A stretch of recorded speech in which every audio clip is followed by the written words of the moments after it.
Pinangalanan ng mag-asawang Diskaya ang mga opisyal ng pamahalaan na umano'y sangkot sa anomalya sa flood control project.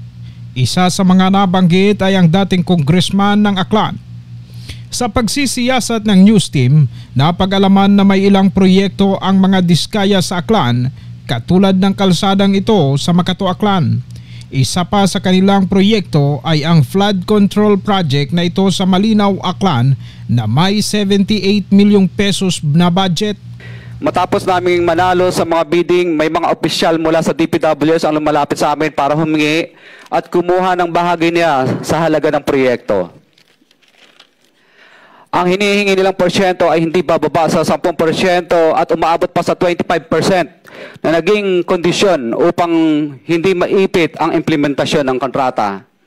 Ito ay binibigay namin sa kanila ng cash. Ang bawat transaksyon ay may karampatang voucher at ledger na nagsasaad ng mga araw at kung kailan nila ito natanggap. Ilan sa kanila ay sina Terence Calatrava, former Undersecretary of Office of the Presidential Assistant of the Visayas of the Philippines, Kong Roman Romulo of Pasig City, Kong Jojo Ang of Uswag Ilonggo Party List, Congressman Patrick Michael Vargas of Quezon City, Kong Juan Carlos Arjo Aitaide of Quezon City, Nicanor Nicky Briones of Agap Party List, Congressman Marcelino Marcy Teodoro of Marikina, Congressman Florida Robes of San Jose del Monte, Bulacan, Congressman Leandro Jesus Madroño of Romblon, Congressman Benjamin Benji Agarao Jr., Congressman Florencio Gabriel Bemnoel of Anwaray Party List, Kong Leo de Ode Tariela of Occidental Mindoro, Congressman Reynan Arrogancia of Quezon Province, Kong Marvin Rillo of Quezon City, Kong Teodoro Haresco of Aklan, Kong Antonieta Yudela of Zamboanga, Sibugay, Kong Dean Asisio of Caloocan, Kong Marivico Pilar of Quezon City. 21. Mayroon ding mga kinatawan ng ilang politiko na nakikipagtakbo sa amin upang manghingi ng porsyento kapalit ng mga porsyento ng mga proyekto. Ang mga porsyentong ito ay 25% ay ipinipilit sa amin bilang karaniwang kalakaran na wala akong kakainang tanggihan. Ilan sa kanila ay sina Regional Director Eduardo Virgilio of DPWS Region 5, Director Ramon Ariola III of Unified Management UPMO, District Engineer Henry Alcantara, DPWS Bulacan First, Undersecretary Robert Bernardo, District Engineer Aristotle Ramos of DPWS Metro First, Pasig City, District Engineer Manny Bulusan of DPWS North, Manila Deo, District Engineer Edgardo C. Pingol of DPWS Bulacan Subdeo, District Engineer Michael Rosaria of DPWH Quezon Second Deo. Kaugnay nito ay isang engineer ang nagbigay sa amin ng impormasyon na meron palang proyekto ang mga Diskaya dito sa probinsya ng Aklan. Kabilang nga itong isang proyekto na ito na flood control project. Ito sa may Malinaw, Aklan, ang project ay sa Barangay Banay-Banay, Malinaw, Aklan. Ang budget 78,338,651 pesos and 8 centavos. Ang implementing agency DPWH, contractor St. Matthew General Contractor and Development Corporation. Okay, at ang pag-start ng project ay March 19, 2025. Ang completion naman pala 2026 pa, February 2026 pa.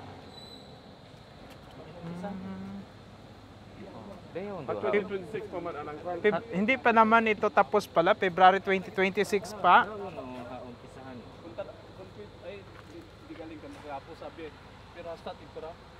February 2026 pa man gali completion. Next year para completion. Next year pa man pala. Ano kagubong sa night mga Araw, tapos atap doon na umpisan ko March 19. Kuwawa. Awan araya nga ram dati araya nga. Iba ta. Ibig sabihin gaumpisa pa lang gali sa trabaho. Naumpisa pa lang ng trabaho. Kano ba nag-umpisa ron, sir?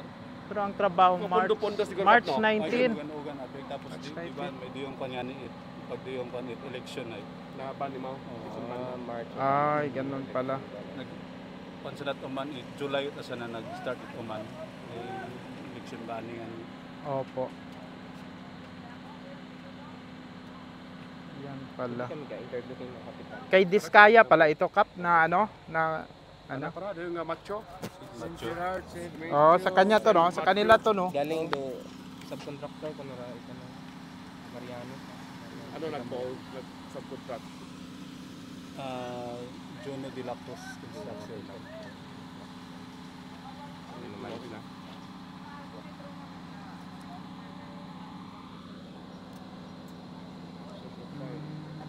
Ano, Aklan River. Malinaw River. Hindi man na ang tubig nga ka pa so pagkato sa may tulay nga to manwa. Oo, sa may manalig na tulay ka to.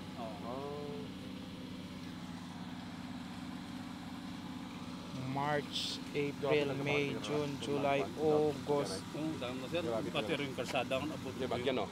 Pagto sa Liloan. Oo. Hindi mo maging kalihago sa Hindi maging kung bumaha karsada. So kung daya kung maumanda, wat baha. Oo, wat baon na yun. So meaning may ito tagal sa piyag tago so. Nagto para sir karar ang nakaugmat si. Natapos siya ito. Kada to sa piyag to. Ay, ablanda yun yung kato sir. Pero doon yung matabok ya, matapos ang daywa. Matapos ang taga mamakaron. Mamawro nun sir. Tinanong namin ang barangay captain ng nasabing lugar dahil may mga information na nagsasabi na itinigil daw ang paggawa nitong proyekto na ito. Pero sa naabutan nga natin ay nagpapatuloy naman pala ang paggawa. Good afternoon sir.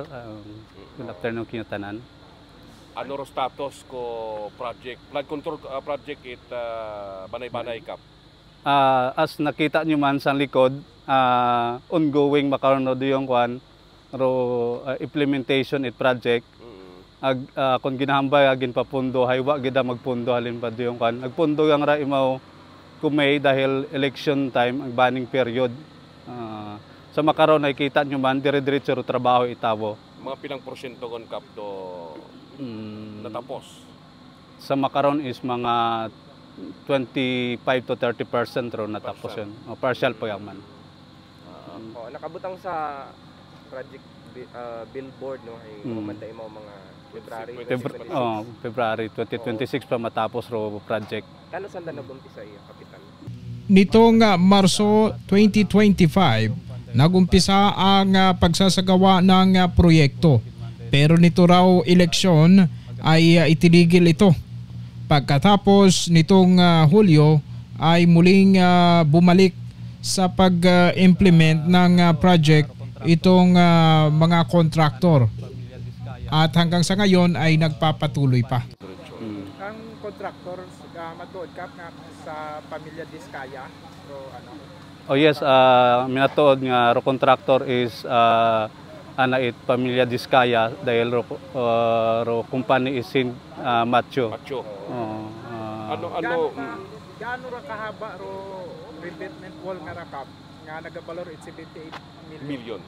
700 plus meters ro anang haba kara.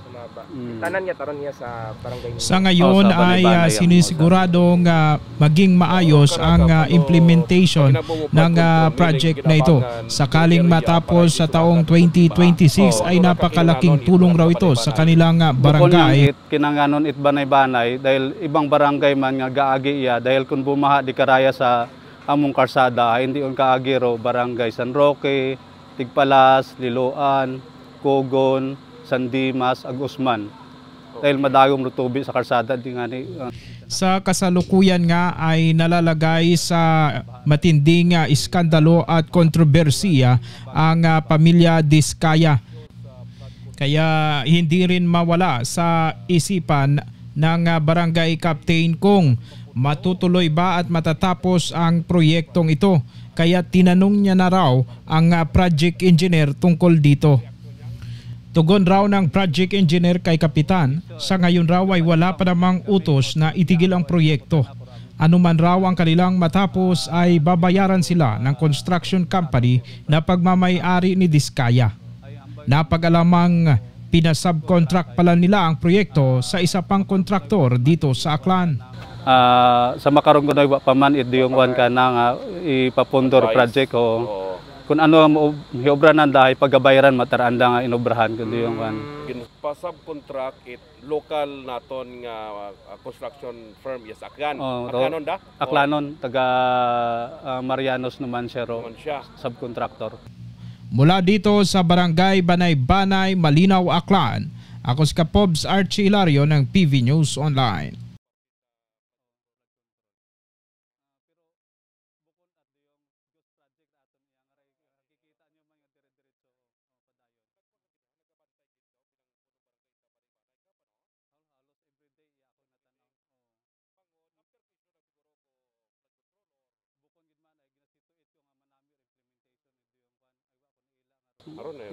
Okay. Makita nyo man o kita nyo man o diyon bisan lokabilya kita naawan nyo kita gid nyo man ro diyong lokabilya. Bintahagid man kuno una kaga observer vice no gatanaw. Ano tada dumatuod gi serbisyo. Para sa tower. Para sa tower. Bukod nyo ba para kakon ya.